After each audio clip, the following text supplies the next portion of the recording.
തിരുവനന്തപുരം RCCയിൽ വനിതാ ജീവനക്കാരുടെ വസ്ത്രം മാറുന്ന മുറിയിൽ ഒളിക്യാമറ.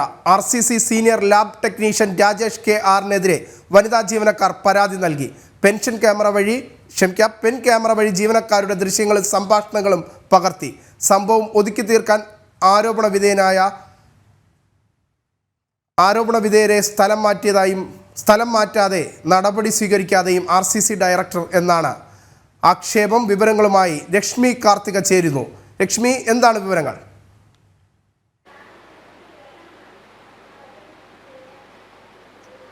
വിനീഷ്, സംസ്ഥാനത്ത് തന്നെ ഏറ്റവും പ്രധാനപ്പെട്ട ആശുപത്രിയാണ് റീജിയണൽ ക്യാൻസർ സെന്റർ RCC. ഇവിടെയും വനിതകൾക്ക് സുരക്ഷിതത്വം ഇല്ല എന്നുള്ളതാണ് എടുത്തു പറയേണ്ട കാര്യം. ഈ സംഭവം നടക്കുന്നത് 3 മാസം മുൻപാണ്. ഈ RCC ലബോറട്ടറിയിലെ മെഡിക്കൽ ലാബിലെ ഏതാണ്ട് 9ഓളം വനിതാ ജീവനക്കാരുണ്ട്. അവർ വസ്ത്രം മാറുകയും അവരുടെ സംസാരിക്കുകയും ഒക്കെ ചെയ്യുന്ന വിശ്രമ മുറിയിലാണ് ഈ പെൻ ക്യാമറ കണ്ടെത്തിയിരിക്കുന്നത്. ഈ പെൻ ക്യാമറ വഴിയുള്ള ദൃശ്യങ്ങളും അതോടൊപ്പം തന്നെ ഇവരുടെ സ്വകാര്യ സംഭാഷണങ്ങളും ഒക്കെ ഇത് പകർത്തിയ ആൾ, ഇയാളുടെ പേര് രാജേഷ് KR എന്നാണ്, സീനിയർ ലാബ് ടെക്നീഷ്യൻ ആണ്.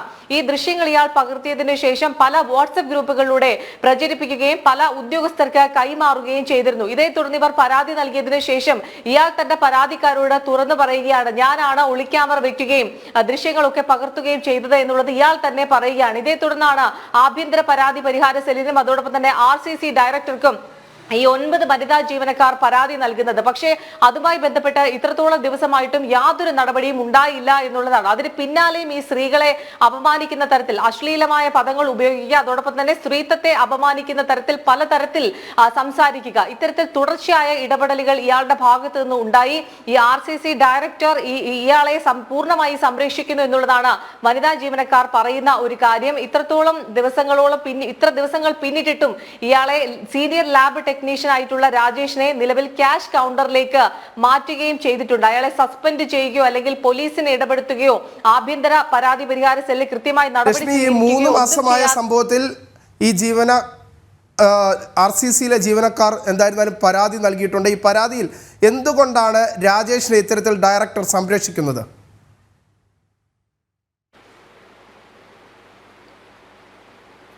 രാജേഷിന് പൂർണ്ണമായ സംരക്ഷണമാണ് RCC ഡയറക്ടർ കൊടുക്കുന്നത് എന്നുള്ളതാണ് ഈ വനിതാ ജീവനക്കാർ, ഈ 9 വനിതാ ജീവനക്കാരും പറയുന്ന ഒരു കാര്യം. അവർക്ക് പ്രിയപ്പെട്ടവരെ മാത്രം, തിരുവനന്തപുരം മെഡിക്കൽ കോളേജിനെ സംബന്ധിച്ചിടത്തോളം പാർട്ടി അനുഭാവികളും അതോടൊപ്പം തന്നെ ഉദ്യോഗസ്ഥർക്ക് പ്രിയപ്പെട്ടവരെ മാത്രമാണ് നിയമിച്ചുകൊണ്ടിരിക്കുന്നത്. അത്തരത്തിൽ ഒരു സംരക്ഷണമാണ് ഈ രാജേഷിന് സീനിയർ ലാബ് ടെക്നീഷ്യന് RCCയിൽ നൽകിക്കൊണ്ടിരിക്കുന്നത് എന്നുള്ളതാണ് ഈ വനിതാ ജീവനക്കാർ പറയുന്ന ഒരു കാര്യം. ഈ 3 മാസമായിട്ടും ആഭ്യന്തര പരാതി പരിഹാര സെല്ല് അന്വേഷിച്ച് കൃത്യമായൊരു നടപടി ഉണ്ടാകും എന്നുള്ളൊരു പ്രതീക്ഷയിലാണ് ഇവർ കാത്തിരുന്നത്. പക്ഷെ യാതൊരു തരത്തിലും ഇവർക്ക് നീതി ലഭിക്കില്ല എന്നായപ്പോഴാണ് ഇവർ മാധ്യമങ്ങളോട് ഈ വിവരം പറയുന്നത്, ജനം TVയോട് ഈ വിവരം പറയുന്നത്. പക്ഷെ അവർ അപ്പോഴും ഭയപ്പെടുന്നു. ക്യാമറയ്ക്ക് മുന്നിൽ വന്ന് നിന്ന് ഈ കാര്യം പറയണമെന്നുണ്ട്. പക്ഷെ പറഞ്ഞു കഴിഞ്ഞാൽ ഇവർക്ക് തൊട്ടടുത്ത ദിവസം തന്നെ ഇവരെ ജോലിയിൽ നിന്ന് 9 പേരെയും പിരിച്ചുവിടും. അതാണ് RCC ഡയറക്ടർ. അതുകൊണ്ടാണ് ഇവർ ക്യാമറയ്ക്ക് മുന്നിൽ പ്രത്യക്ഷപ്പെടാതെ ഇത്തരത്തിൽ പരാതി കൈമാറുന്നത്. അവർക്ക് നീതി വേണം എന്നുള്ളതാണ്. ഇപ്പോഴും അയാൾ സ്ത്രീത്വത്തെ അപമാനിക്കുന്ന തരത്തിൽ സംസാരിക്കുകയും പല ഗ്രൂപ്പുകളിലും ഇവരുടെ സ്വകാര്യ ദൃശ്യങ്ങളും സംഭാഷണങ്ങളും ഒക്കെ ഇത്തരത്തിൽ തുടർച്ചയായി അയച്ചുകൊണ്ടിരിക്കുന്നു. പല ഉദ്യോഗസ്ഥർക്കും ഇത് കൈമാറിയിട്ടുണ്ട് എന്നുള്ളതാണ് പറയുന്നത്. പക്ഷേ RCC ഡയറക്ടർ ചെയ്തത്